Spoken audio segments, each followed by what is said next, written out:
তারেক সাহেব যুদ্ধের সামনে ছিল না, ট্যাঙ্কের সামনে ছিল না।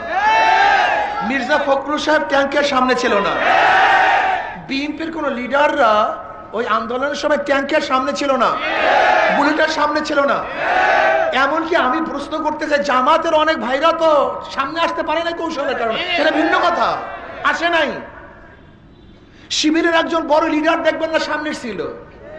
আমাকে অন্য কোনো বড় বড় লিডার থেকে দেখবেন না যাদেরকে মানুষ চিনে, তারা রাস্তায় মিছিল দিয়েছে, স্লোগান দিয়েছে, দেখাতে পারবেন না আমাকে।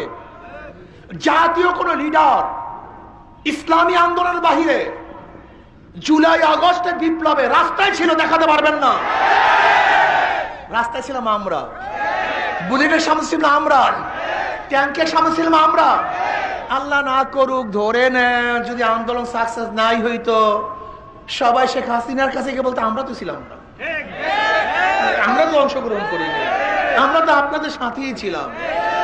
যারা ৩-৪ তারিখও শেখ হাসিনা লোকের সাথে মিটিং করেছে, আজকে তারা জুলাইয়ের বক্তা হয়ে গেছে, যোদ্ধা হয়ে গেছে।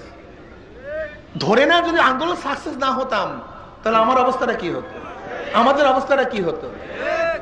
আন্দোলন করেছে মানুষকে মুক্তি দেওয়ার জন্য, বৈষম্য দূর করার জন্য, চাঁদাবাজি করার জন্য নয়, সন্ত্রাস করার জন্য নয়, ধর্ষণ করার জন্য নয়।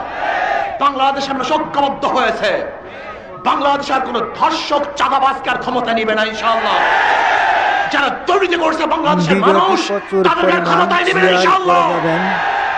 যারা স্বামীকে বেঁধে রেখে ধর্ষণ করেছ, দখলদারি করেছ, চাঁদা না দেওয়ার কারণে টেম্পো ভেঙে চুরমার করে ফেলেছ, আমার গরিব দুঃখী মেহনত মানুষের পেটের মধ্যে লাথি দিয়েছ, বাংলাদেশের মানুষ তাদের লাথি দিয়ে তাড়াইয়ে দেবে, ভোট দেবে ইনশাআল্লাহ।